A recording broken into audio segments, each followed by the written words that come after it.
Muita graça, muita paz, ao som da palavra.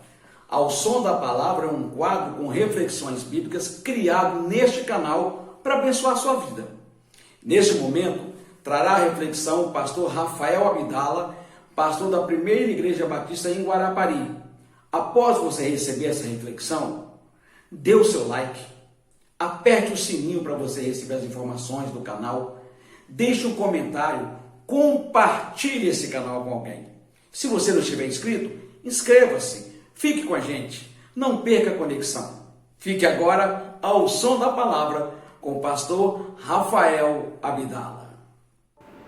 A graça e a paz do Senhor Jesus sobre a sua vida e a vida da sua família.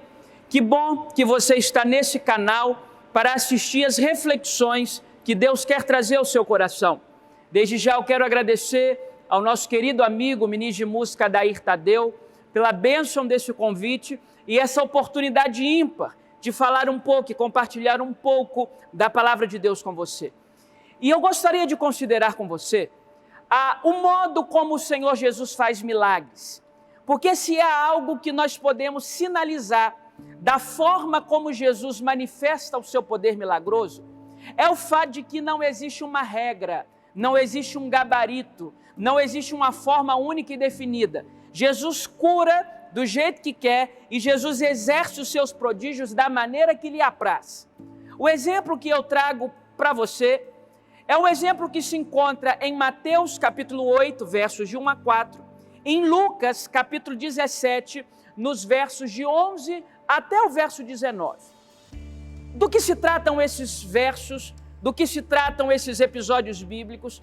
O que eles têm em comum e no que eles se diferem? Veja, em Mateus capítulo 8, versos de 1 a 4, Jesus cura um leproso. Esse leproso tem a coragem de se aproximar de Jesus e prostrar-se-lhe aos seus pés. Esse leproso quebrou o protocolo, quebrou a regra. Ele não poderia se aproximar de Jesus, mas ele o faz. Ele olha para Jesus e diz a seguinte frase: se quiseres, podes purificar-me. Jesus diz: eu quero, fique limpo.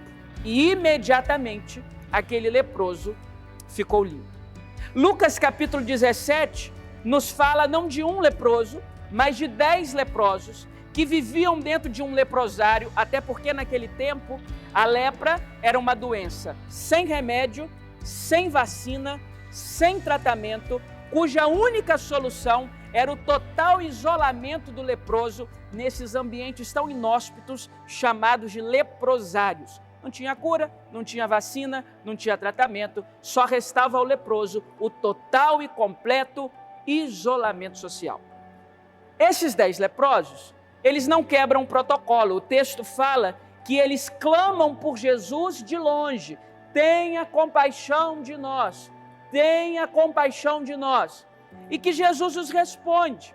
E lá no verso 14 de Lucas 17, Jesus disse para eles assim: vão e apresentem-se ao sacerdote. Indo eles, foram purificados. Qual é a razão disso? Só tinha um motivo pelo qual um leproso deveria procurar o sacerdote.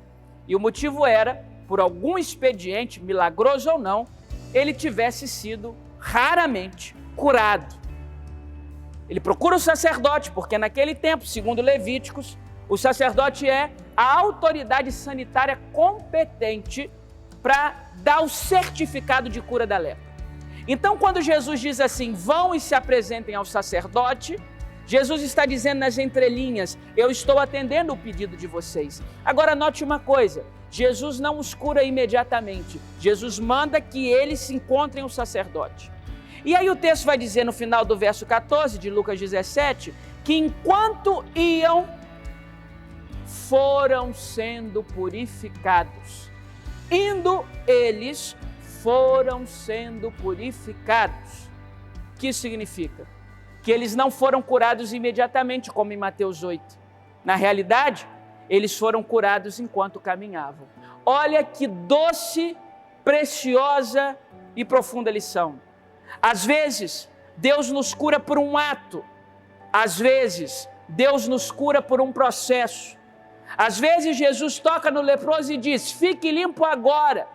Às vezes, Jesus manda com que o leproso caminhe e enquanto ele caminha, ele vai sendo curado. Cada passo que dá é uma chaga a menos. Cada milha da jornada é uma doença a menos. Enquanto iam, foram sendo curados. Pois bem, é lógico que nós gostamos da cura ato de Deus. É lógico que nessa sociedade de vitrine, ansiosa, que não tem paciência, nós queremos ver as pessoas saindo das cadeiras de roda na hora, as muletas sendo jogadas para cima. Jesus pode fazer? Pode. Ele fez. Mas às vezes ele nos faz passar por um processo. O que esses textos estão nos ensinando é que Deus pode nos curar em uma oração, mas Deus pode nos curar depois de algumas sessões de quimioterapia. Deus pode nos curar com uma palavra de poder, mas Ele pode nos curar depois de 3 cirurgias. Ele pode nos curar com uma palavra profética, mas Ele pode nos curar depois de um tratamento de 1 ano tomando remédio. Até porque Colossenses 2:3 diz que em Cristo habitam todos os mistérios da ciência e da sabedoria, de modo que toda a medicina habita em Cristo. Às vezes Ele cura por ato, às vezes Ele cura por processo. Eu quero falar para você especialmente, que está vivendo um processo de cura. Não se desespere. Deus age por ato, mas Ele também age por processo. O que é essa pandemia? Deus poderia acabar com essa pandemia em um ato, poderia, mas Ele está nos fazendo passar por um processo. E a minha oração é que no final desse processo, saiamos nós mais maduros, mais íntimos dEle, mais gratos e mais repletos da sua multiforme graça.